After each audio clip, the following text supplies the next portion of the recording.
जन्नत कहे जाने वाली कश्मीर एक बार फिर दहशत से दहल उठी जब कश्मीर के पहलगाम में एक बार फिर से हुआ आतंकी हमला। ये घटना हुई 22 अप्रैल को, जहां पे कुछ आतंकवादियों ने भारतीय टूरिस्टों को बहुत ही बेरहमी से मज़हब के नाम पे मार दिया। उन दरिंदों ने एक बार भी नहीं सोचा कि वो बेचारे केवल वहाँ पे घूमने आए हैं, उनका कोई कसूर नहीं था, लेकिन उनको इस बात से कोई फ़र्क नहीं पड़ा। ये पहलगाम घाटी इतनी सुंदर है कि वहाँ लोग दूर दूर से आते हैं। केवल भारत के ही नहीं बल्कि विदेश से भी लोग यहाँ पे घूमने आते हैं। और ये इतनी सुंदर है कि लोग इस समय ही जाना, अप्रैल के महीने में यहाँ पे ज़्यादा प्रेफर करते हैं कि यहाँ की वादियों का लुत्फ़ उठा सकें। लोग यहाँ पे अपनी ही धुन में खोए हुए थे। उन्हें तो ज़रा भी एहसास नहीं था कि उनके साथ यहाँ पे क्या होने वाला है। कितने सारे नए शादीशुदा जोड़े वहाँ पे अपने हनीमून बनाने के लिए गए हुए थे। वहाँ पे सेल्फियाँ खिंचा रहे थे, फ़ोटो खिंचा रहे थे, उस मेमोरी को यादगार बना रहे थे जो वहाँ पे वो बनाने आए थे। लेकिन उन्हें क्या पता था कि अगले ही पल उनकी ज़िंदगी उनसे छिन जाएगी, वो भी बिना कसूर के।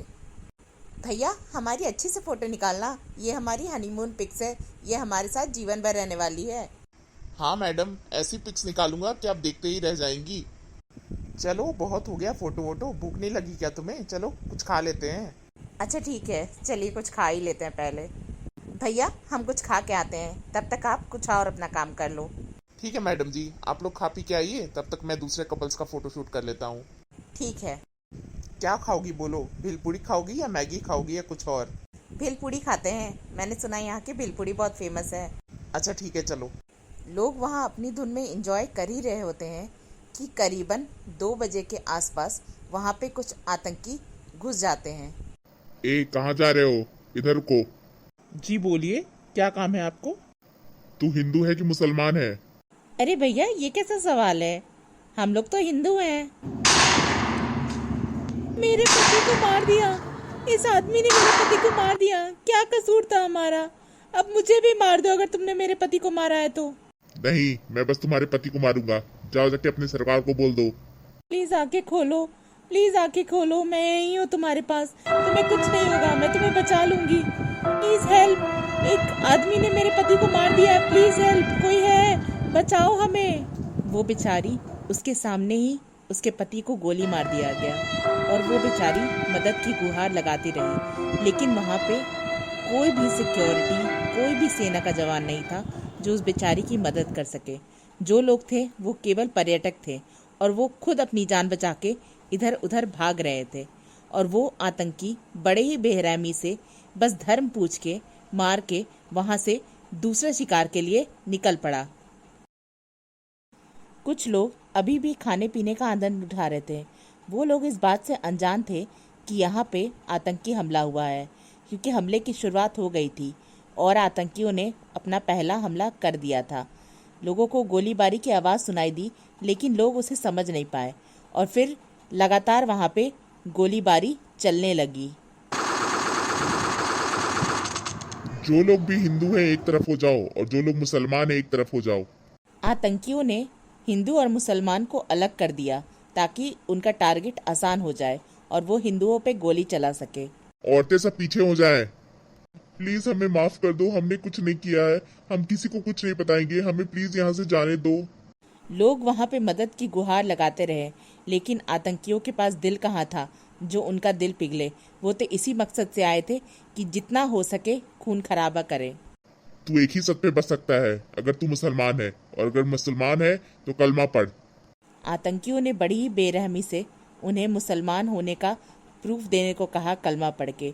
जो लोग मुसलमान थे वो लोग तो अपनी जान बचा के बच गए, लेकिन बेचारे हिंदुओं को वो कैसे बचते? तो वो उनकी गोलियों का शिकार हो गए। आतंकी लगातार गोलियां चलाते रहे और ना जाने कितने मासूम वहाँ पे गोलियों का शिकार हो गए। और देखते देखते पहलगाम की खूबसूरत घाटी मौत की घाटी बन गई। तभी वहाँ पे कोई नहीं आया बचाने के लिए।